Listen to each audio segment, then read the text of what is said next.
In the kingdom of far, far away, a princess, the only daughter to a great king, gets married to a lowly guy who was just recently a goat herder. But how did this happen? Let's find out this great story.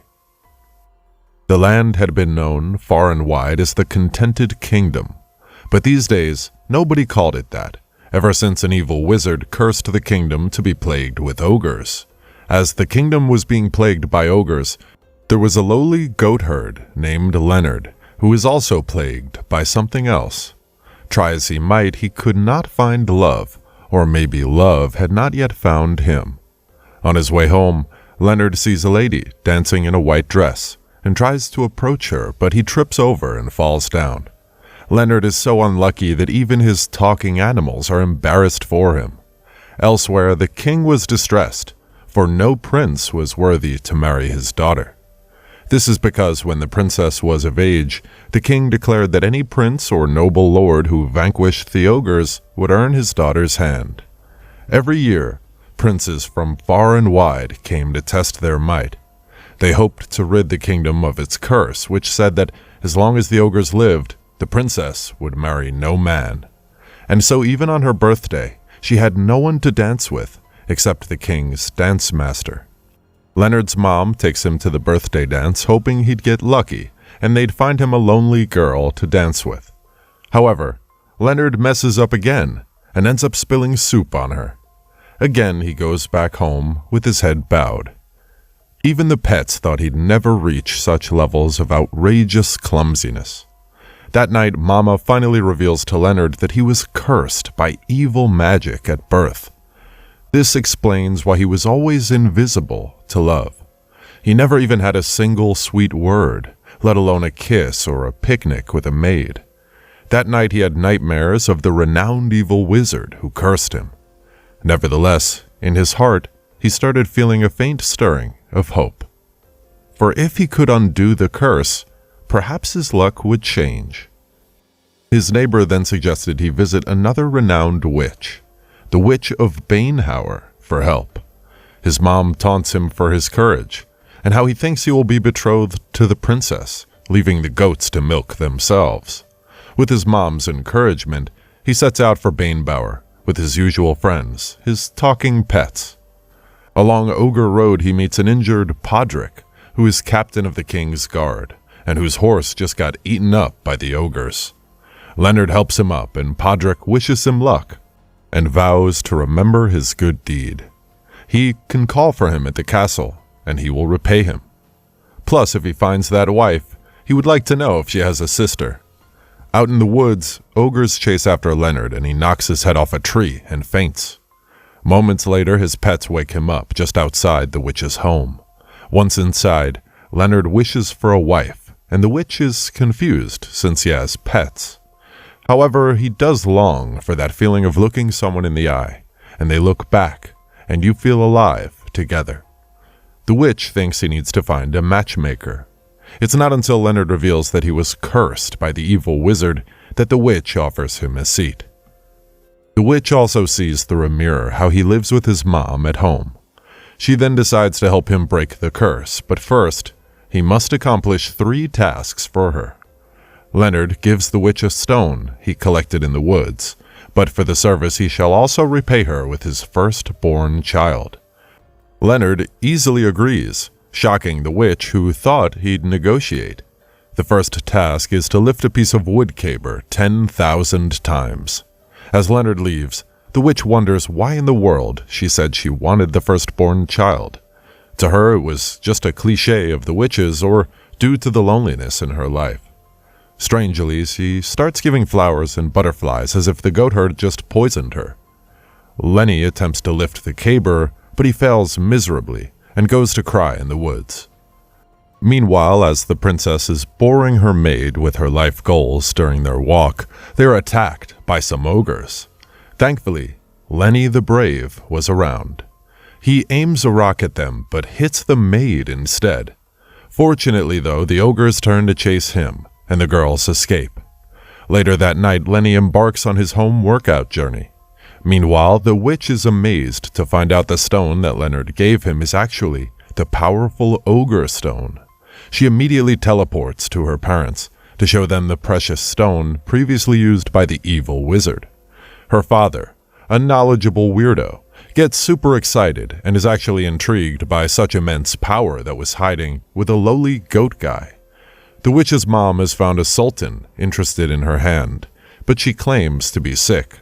Her snot produces honey and butterflies. They also reveal that the witch is unable to break curses, and they wonder how the pitiful goat herd will take that truth. Mother thinks that maybe they should stop all the quest nonsense and just marry each other. The witch's father manages to harness the liquid power from the stone, and she returns home. Leonard the goatherd struggles through thick and thin to do the lifts, and finally manages to complete the task after 11 months. He returns to the witch, who doesn't want to give him any more tasks since his request is actually impossible to grant, and she wouldn't want to ruin his life. But since he insists, his second task is to kill the ogres and their king and take over their castle. The witch hands him a spoon to aid his task, and so with the mighty spoon he bravely advances to lay siege to the ogre's keep by himself. Lenny enters the ogre courtyard, but the task is outrageous as he gets chased around. The witch then rescues him with her flying broomstick and they crash back home.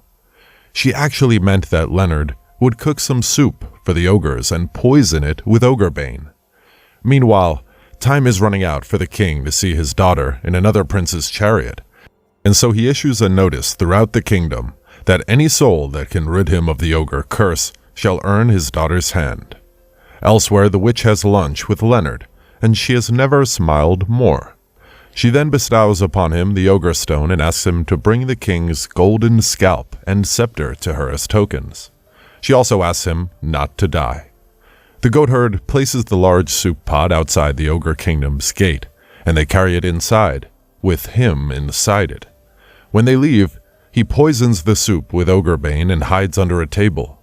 The ogres drink it and start to vanish one by one.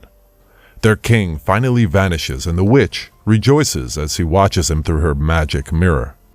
The witch quickly plans a meal for Leonard as he comes and prepares her parents to meet him through a video call. However, just before he leaves, Leonard meets Podrick, captain of the king's guard, who came to try it with the ogres to end his single life. Sir Podrick is astonished to find Leonard with the ogre king's scepter, and he wonders whether it's some kind of trick. Leonard is nervous and tries to explain himself, but Podrick immediately pronounces the plaque of ogres has ended, and Leonard is the new kingdom's champion. Leonard is carried to meet the king, and the citizens clap their hands, but the princess can't hide her disgust. Leonard is given no time to explain himself as the king plans his marriage to the princess. Suddenly, though, the witch appears in their midst. She reminds the king of their little bargain if she managed to rid the land of the ogres. Leonard also agrees that it was the witch who helped him best the ogres, and now the king must grant her her price. The deal was that no man may marry the princess unless he pass a trial of the witch's choosing and earn her consent. The witch says that the princess will be betrothed to the one who performs the dance of 1,000 steps. The task must be completed before the last grain of sand falls in the hourglass, or the princess will never be married. Leonard must learn the dance, since he wishes to have his curse lifted.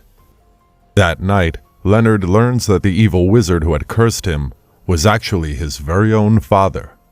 The wizard had also cursed the witch that she shall never experience love unless it be of one betrothed to another. As Lenny visits the witch, he sees the white dress and realizes that she is actually the lady that he saw at the beginning, dancing the dance of 1,000 steps. The witch agrees to teach him her dance, which he learns is actually meant for two. With a girl holding him romantically, Leonard finds the dance easy to learn, but the issue is that he tends to fumble in public. Their passionate practice is about to produce a kissing for beginners tutorial, but Leonard's mom appears saying she needs to watch their practice. How typical. They invite the witch for dinner, in which she learns that the famous evil wizard was actually Leonard's father. She also tells Leonard that the wizard cursed her too. She also expected Leonard to fail and quit, but he seems to be a wizard too, which is why he passed.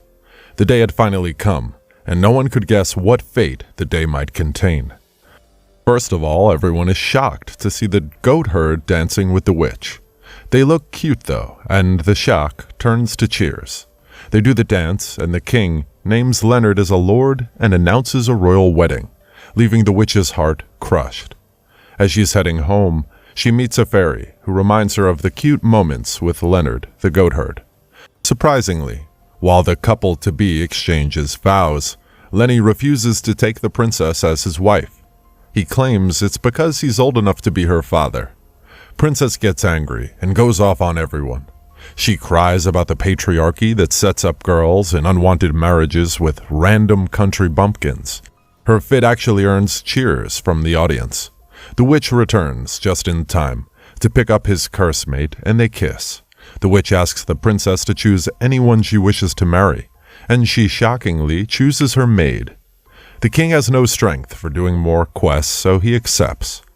The citizens are programmed to clap their hands at royals, while the witch leaves with the goat herd to make out. Lord Podrick won't always be the third party, and he chooses the lonely girl who Leonard missed in the beginning. Eventually, Leonard the goat herd marries the beautiful green-eyed witch, and now the cursed kingdom came to be known as the Contented Kingdom once more. This proves that even an evil wizard's curse is no match for the mischievous child called true love. Sometime later, the evil wizard is seen staggering back to his home as the captivating film comes to an end. Thanks a lot for watching, guys. If you like this video, please consider subscribing to our channel. I'll be back with another interesting movie recap. Until then, take care.